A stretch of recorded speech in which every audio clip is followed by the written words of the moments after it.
வீட்டுக்கு தேவையான எல்லா ஹோம் அப்ளையன்சஸும் வாங்க ராசியான கடை பூர்விகா அப்ளையன்சஸ் இப்ப நம்ம முகப்பேர்ல மார்ச் 2ஆம் தேதி பிரம்மாண்ட திறப்பு விழா.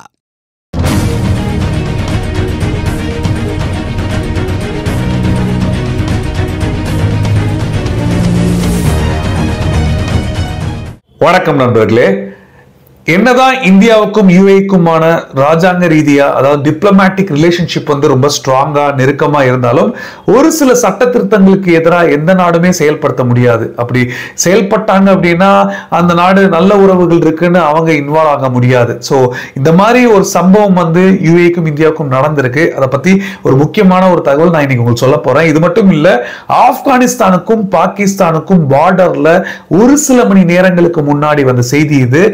பயங்கரமான ஒரு பிரச்சனைகள் ஏற்பட்டிருக்கு. அந்த சம்பவங்களை பத்தி நம்ம தெளிவா இந்த வீடியோல பார்க்க போறோம். சோ முடிஞ்ச அளவுக்கு ஸ்கிப் பண்ணாம வீடியோவை முழுசா பாருங்க. நண்பர்கள் சேனலுக்கு புதுசா வந்தீங்கன்னா சப்ஸ்கிரைப் பண்ணி உங்களோட ஆதரவுகளை கொடுங்க.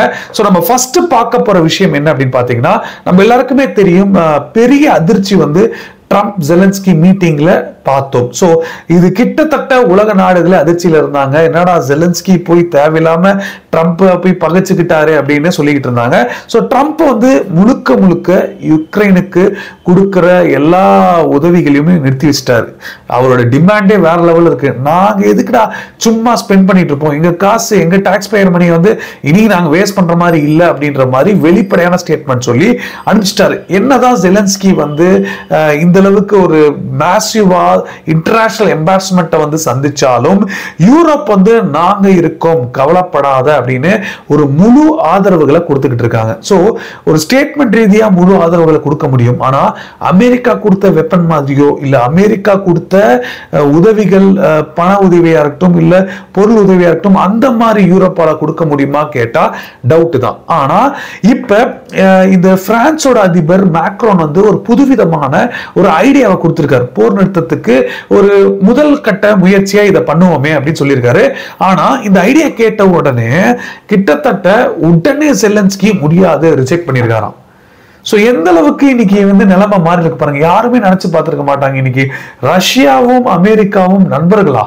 என்னடா இது, இந்த அளவுக்கு ஜியோ பாலிடிக்ஸ்ல இப்படி ஒரு மாற்றம். இதனால இந்தியாவுக்கு என்ன லாபம் கிடைக்க போகுது அப்படின்னு பாத்தீங்கன்னா, கிடைக்கும், அதுக்கான வாய்ப்புகளும் இருக்கு. ஏன் அப்படின்னா, இன்னைக்கு ரஷ்யா முதன்மை எதிரியா பார்த்துட்டு இருந்த அமெரிக்கா இன்னைக்கு பின்வாங்கிட்டாங்க இந்த விஷயத்துல அப்படின்னாலே அவங்களோட கவனம், அதுவும் ட்ரம்போட கவனம் எதுல இருக்கும்னா வர்த்தகம், காசு. அவர் பிசினஸ் மேன் ஆச்சு, காசு எங்க போனாலும் விட மாட்டார் அவ்வளவு சீக்கிரத்துல.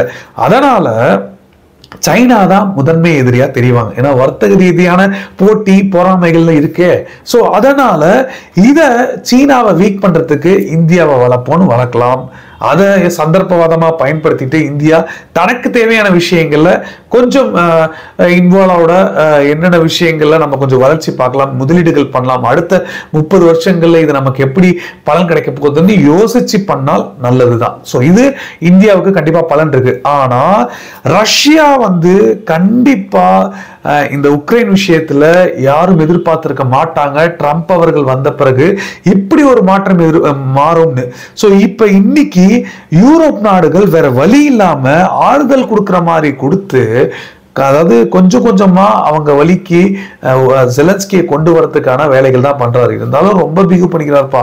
அவர் கிட்டத்தட்ட லூசிங் சைட்ல இருக்காரு. ஸோ இருந்துட்டும் இந்த மாதிரி பண்றாருன்னா அப்ப வேணுட்டுமே உலக நாடுகளை இந்த ரஷ்யாவுக்கு எதிராக திரும்பி விட்டு இது ஒரு பெரிய போரா மாத்தணும்ன்ற முயற்சிகளை இன்னைக்கு ஜெலன்ஸ்கி பண்றாரு அப்படின்னு தான் நிறைய கருத்துக்கள் இன்னைக்கு சமூக ஊடகங்கள்ல வருது. இந்த கருத்துக்கெல்லாம் படிக்கும் போது ஜெலன்ஸ்கி கண் முன்னே, அதாவது நேருக்கு நேரா you are in a losing side, நீ வேணுகிட்டுமே you are gambling with World War III அப்படின்ற ஒரு வார்த்தையை சொன்னார் பாருங்க ட்ரம்ப். இது கிட்டத்தட்ட உண்மையோன்னு எனக்கு தோணுது. நீங்க என்ன நினைக்கிறீங்கன்னா கீழே கமெண்ட்ல சொல்லுங்க. ஆனா இப்போதைக்கு இமானுவேல் மேக்ரான் கொண்டு வந்த அந்த புதுவிதமான போர் நிறுத்த ஐடியா என்னன்னு பாத்தீங்கன்னா, அதாவது இரண்டு நாடுகளுமே ஏர்ஃபோர்ஸும் நேவியும் பயன்படுத்தாதீங்க.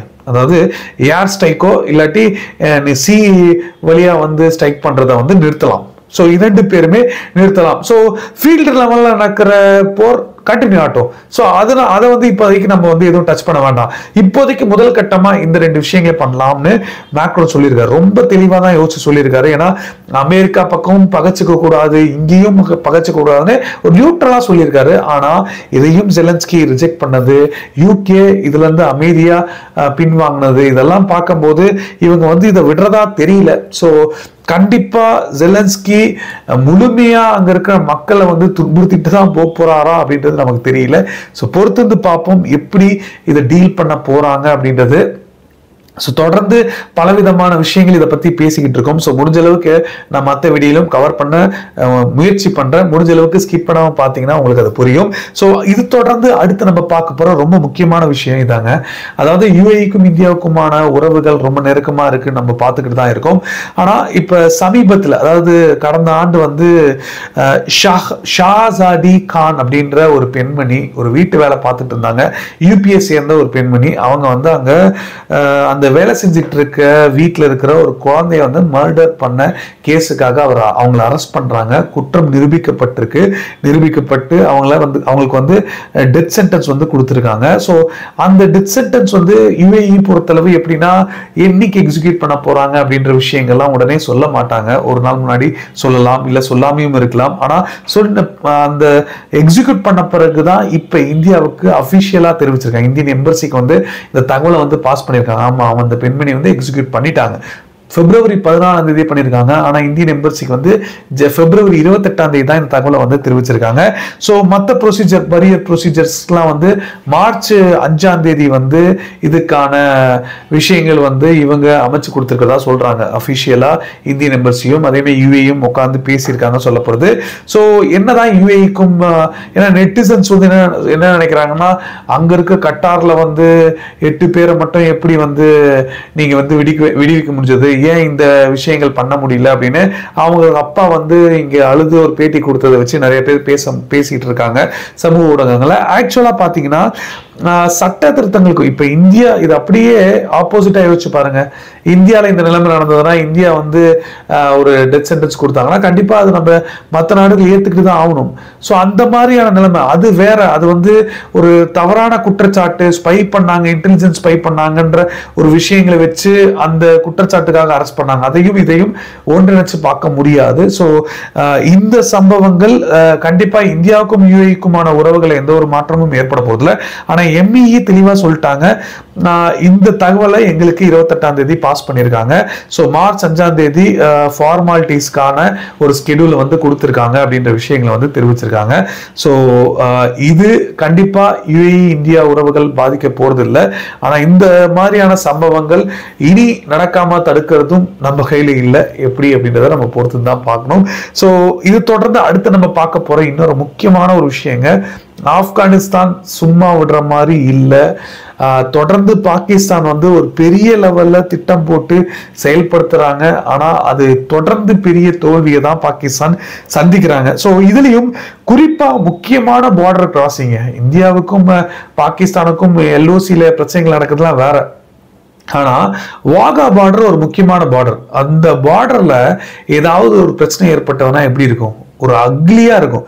ஸோ அந்த மாதிரியான ஒரு விஷயங்கள் தான் இன்னைக்கு ஆப்கானிஸ்தானுக்கும் பாகிஸ்தானுக்கும் ஒரு முக்கியமான பார்டரு, ட்ரேட் பார்டரு. ஒரு 5000 ட்ரக்ஸுங்க, 5000 லாரி வந்து அப்படியே ஓரம் கட்டி வச்சிருக்காங்களாம், உள்ள போக முடியாம. ஸோ ட்ரேடு டோட்டலா ஸ்டாப் ஆயிருக்கு, அந்த ரூட்டே வந்து ஸ்டாப் ஆயிருக்கு. இது ஏதோ வின்டர் கண்டிஷன் அப்படி இப்படின்னு சொல்லிட்டு இருக்காங்க. ஆனா வின்டர் கண்டிஷன்லாம் இல்லை, எல்லாருக்குமே ஒரு பயம், எங்கடா நம்ம சுற்றுவாங்களோ தாலிபான்கள் அப்படின்ற ஒரு பயம். ஏன்னா இன்னைக்கு பாகிஸ்தானுக்கும் ஒரு சில மணி நேரத்துக்கு முன்னாடி பாகிஸ்தான் வந்து பார்டர்ல வந்து ஃபயரிங்கை வந்து ஸ்டார்ட் பண்ணியிருக்காங்க தாலிபான்கள் ஃபோர்ஸை பார்த்து. அதாவது தாலிபான் அந்த செக்யூரிட்டி ஃபோர்ஸ்ன்னு போட்டிருக்காங்க. அந்த செக்யூரிட்டி ஃபோர்ஸ்ல ஒருத்தர் வந்து கொல்லப்பட்டிருக்காரு. இது வந்து ஆப்கானிஸ்தான் தாலிபான்களே அதிகாரப்பூர்வமா அறிவிச்சிருக்காங்க. அது மட்டும் இல்லாம தொடர்ந்து இந்த மாதிரியான சம்பவங்கள் நிறுத்தாம ஃபயரிங் நடந்துகிட்டு இருக்கு 2 தரப்புலுமே அப்படின்னு ட்விட்டர்ஸ்லயும் வந்து போட்டிருக்காங்க. இது மட்டும் இல்லை, இந்த பார்டர்ல வந்து ஒரு மேசிவான ஒரு எஸ்கலேஷன் ஆச்சு அப்படின்னா கண்டிப்பா அது பரவக்கூடும் அப்படின்ற விஷயங்களும் சொல்லியிருக்காங்க. ஒருவேளை அந்த பார்டர் வந்து பாகிஸ்தான் கொஞ்சம் வலிமை இழந்துட்டாங்க அப்படின்னா அந்த பார்டர் மூலமா ஒரு பெரிய ஹியூஜ் ஃபோர்ஸ் உள்ள வரலாம் தாலிபான்கள் அப்படின்னு சொல்றாங்க. ஸோ இந்த அளவுக்கு உள்ள வந்துட்டாங்கன்னா திருப்பி நீங்க வந்து என்னதான் ஏர் ஸ்ட்ரைக் அது இதுன்னு பண்ணாலும் அவ்வளோ சீக்கிரத்துல அவங்க வந்து பதுங்கி என்ன திட்டங்கள் போடணுமோ அத்தனை திட்டங்களும் உள்ள செஞ்சுட்டு போயிடுவாங்க. ஸோ இது வந்து பாகிஸ்தானுக்கு ஒரு மிகப்பெரிய ஒரு பின்னடைவு அப்படின்னு தான் சொல்லணும். இதுவரைக்கும் இந்த ஃபயரிங் நிறுத்தாம இரண்டு தரப்புலையுமே நடந்துகிட்டு இருக்கு. அது மட்டும் இல்ல, எனக்கு தெரிஞ்சு சமீபத்துல, அதாவது போன வாரம் வெள்ளிக்கிழமை வந்து தாலிபான்களுக்கு சொந்தமா இருக்க ஒரு மசூதி, கைபர் பக்துவால இருக்க ஒரு மசூதி வந்து கிட்டத்தட்ட 6 பேர் கொல்லப்பட்டிருக்காங்க, 20 பேர் இன்ஜுரி ஏற்பட்டிருக்கு. இந்த சம்பவங்கள் வந்து என்ன எப்படி நடந்திருக்கு அப்படி பாத்தீங்கன்னா, அங்க ஒரு பயங்கரவாதி சூசைட் அட்டாக் வந்து நடந்திருக்கு. ஸோ இந்த சூசைட் அட்டாக் மூலமா ஏதோ மறைமுகமா பாகிஸ்தான் இதை பண்ணிருக்க கூடும்னு தாலிபான்கள் நம்பலாம் சொல்றாங்க. இல்லாட்டி ஐஎஸ்கேபின்னு ஒரு அமைப்பு வந்து ஆப்கானிஸ்தான்ல இருக்கு, அந்த அமைப்புகள் பாகிஸ்தான் அரசாங்கம் ஹெல்ப் பண்ணிருக்கலாம், ஐஎஸ்ஐ ஹெல்ப் பண்ணிருக்கலாம்னு சொல்றாங்க. ஸோ இந்த மாதிரியான ஒரு விஷயங்கள் நடக்குது. இந்த சம்பவங்கள் நடந்த ஒரு சில நாட்கள்ல திடீர்னு இந்த மாதிரியான ஃபயரிங் பண்ணியிருக்காங்க பாகிஸ்தான் அப்படின்னா கண்டிப்பா ஏதோ ஒரு திட்டங்களோட தான் இந்த மாதிரியான ஒரு பிரச்சனையை வந்து தொடங்கி இருக்காங்க முக்கியமான பார்டர்ல அப்படின்றது நமக்கு தெரியுது. நீங்க என்ன நினைக்கிறீங்க அப்படின்றத கீழே கமெண்ட்ல சொல்லுங்க. இது மட்டும் இல்ல, பாகிஸ்தான் வந்து அதிசயமா, அதாவது முதல் முறையா ஃபர்ஸ்ட் டைமா ஒரு சில நாடுகளுக்கு பயணம் மேற்கொள்றவங்களை வந்து தடுத்து நிறுத்துற வேலைகளை வந்து செஞ்சுட்டு இருக்காங்க. ஸோ இந்த நாடுகள் 15 நாடுகள் லிஸ்ட் கொடுத்துருக்காங்க. அந்த நாடுகளுக்கு வந்து நீங்க போகக்கூடாது அப்படின்ற ஒரு தடுக்கிற வேலைகளை பண்றாங்க. ஒரு பொதுவா மற்ற நாடுகள் தான் தடுப்பாங்க, ஏன் பாகிஸ்தானே தடுக்கிறாங்க? அதுவும் ஃபர்ஸ்ட் டைமா வந்து போறாங்கன்னா, அதுவும் குறிப்பா இளைஞர்கள் ஒரு முக்கியமான ஒரு பங்களிப்பு வந்து கொடுக்குறாங்க. வெளிநாட்டுல போய் பாவம் ஒட்டகம் மேய்ச்சு அங்க எல்லா வீட்டு வேலையை பண்ணி இங்க எடுத்துட்டு வந்து பாகிஸ்தானுக்கு எடுத்துட்டு வந்து செலவு பண்றாங்க. பொருளாதாரம் ஓரளவுக்காவது ஒரு மாற்றம் வந்து அதுலதான் வருது.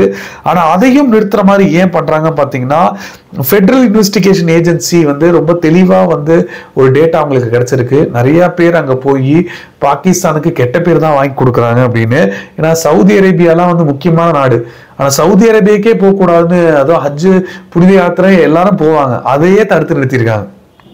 ஸோ 15 நாடுகள் முக்கியமான நாடு சவுதி அரேபியா, ஈரான், ஈராக்கு, துருக்கி, கட்டாரு, அசர்பைஜான், குவைத்து, கிர்கிஸ்தான், ரஷ்யா, எகிப்து, லிபியா, எத்தியோப்பியா, அப்புறம் வந்து கென்யா, அப்புறம் மொரிட்டீனியா. ஸோ இதுல நிறைய நாடுகள் முஸ்லீம் நாடுகளா தான் இருக்காங்க. ஸோ இந்த நடவடிக்கையை எடுத்ததுக்கான முக்கியமான காரணம் இதுதான். மேலும் பாகிஸ்தானுக்கு கெட்ட பேர் எடுத்துட்டு வந்துடக்கூடாது. ஏன்னா திருடர்களை நீங்க எக்ஸ்போர்ட் பண்றீங்க, நீங்க வந்து கொள்ளக்காரங்களை எக்ஸ்போர்ட் பண்றீங்க அப்படின்னு தொடர்ந்து பெக்கர்ஸை எக்ஸ்போர்ட் பண்றீங்க சவுதியில. இந்த மாதிரி தொடர்ந்து குற்றச்சாட்டுகள் வந்துட்டு இருக்கனால இப்ப இந்த முடிவுகளை எடுத்திருக்காங்க பாகிஸ்தான் அப்படின்னு சொல்லப்படுது. இந்த ஒரு செய்திக்கு உங்களோட கருத்துக்கள் என்ன அப்படின்றது கீழே கமெண்ட்ல சொல்லுங்க. நானும் ஆர்வமா காத்துட்டு இருக்கேன் யார் என்ன கமெண்ட் பண்றீங்க அப்படின்னு. சோ இதோட நம்ம இந்த வீடியோ நிறைவு செஞ்சுப்போம். கடைசி வரைக்கும் பார்த்தமைக்கு ரொம்ப ரொம்ப நன்றி.